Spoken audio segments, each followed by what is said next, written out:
Bonjour et bienvenue dans Test Talk de Test Achat. Nous vous y aidons à faire les meilleurs choix.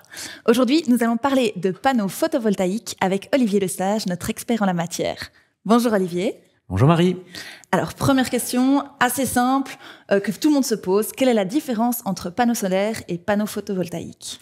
Le panneau solaire classique, c'est un panneau qui chauffe de l'eau chaude. Okay. C'est ce qui existait avant le photovoltaïque. Et le panneau photovoltaïque, il te fait de l'électricité. Voilà, tout simplement. Aujourd'hui, je veux installer des panneaux photovoltaïques. Est-ce que c'est cher ? Alors, c'est moins cher, et même nettement moins cher que dans le passé.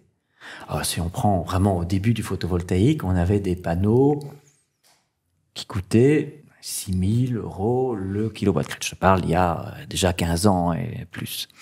Et puis, le prix a diminué. On est tombé dans des prix de 3 000, 2 000. Et actuellement, on est au plus bas. On a des offres toutes installées. Donc, pas que les panneaux, l'onduleur, etc. On a des offres qu'on trouve en dessous des 1 000 € le kilowatt-crête avec 6% de TVA, etc. Tout compris. On est dans un prix particulièrement bas actuellement. Et du coup, est-ce que c'est rentable ? C'est une question importante, évidemment. Il faut bien comprendre que tu fais un investissement sur 20 ans. Alors, 20 ans, c'est une longue période. Il peut se passer beaucoup de choses. Et ta rentabilité, elle va venir de ce que tu ne vas pas consommer comme électricité. Tu mets des panneaux, tu diminues une partie de ta consommation parce que tu utilises ta production d'électricité, on appelle ça l'autoconsommation, et donc tu ne dois pas payer d'électricité du réseau. Alors, tu peux un peu gagner d'argent, c'est de moins en moins pour l'instant, en injectant de l'électricité, mais je pense qu'il faut mieux ne pas compter là-dessus, il faut regarder principalement son autoconsommation. Alors, est-ce rentable ? Bien, j'ai dit le prix est au plus bas, l'électricité reste à un prix élevé. Alors, on n'est plus au prix astronomique qu'on a connu il y a 2 ans lors de la crise de l'énergie. On continue quand même à avoir des prix relativement élevés. Donc, tu as des conditions qui sont favorables à gagner sur... Alors, il faut compter, ça dépend des régions, des situations. Sur, on va dire, déjà en une dizaine d'années, tu vas pouvoir récupérer, mais gagner. Et puis après, c'est du bénéfice. Alors oui, je dirais que les indicateurs sont au vert pour la rentabilité, mais il y a toujours des surprises. C'est un investissement dont tu ne peux plus sortir une fois que tu les as posés. Donc, tu as un risque, comme dans tout investissement. Il faut le savoir. Un risque financier, mais est-ce que tu penses qu'il faut aussi penser à d'autres choses quand on veut installer des panneaux photovoltaïques, plus que l'aspect financier, s'il y a d'autres aspects à prendre en compte ? Je te dis, c'est un investissement sur une longue période, donc il faut être prêt à le faire.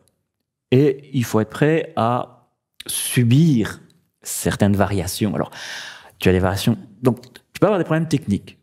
Alors, on conseille toujours une garantie de minimum 10 ans sur l'onduleur. L'onduleur peut tomber en panne. Si tu as une garantie remplacement avec main-d'œuvre, ben, tu peux pas trop t'inquiéter.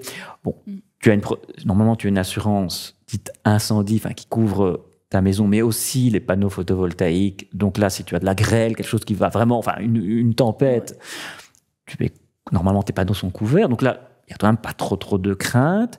Alors, au niveau maintenant des changements de prix, on a des variations de prix de l'électricité. J'ai parlé de l'injection aussi, des variations. On parle de prix négatifs, des choses qui peuvent stresser les gens. Alors, oui, un long fleuve tranquille, le panneau photovoltaïque, je ne peux pas le promettre. En 15 ans, 20 ans, ici, on a vu beaucoup de choses évoluer. Alors, globalement, le propriétaire de panneaux photovoltaïques a gagné, mais avec des variations, des annonces, parfois qui d'ailleurs n'ont pas été mises en place, d'autres qui ont été mises en place.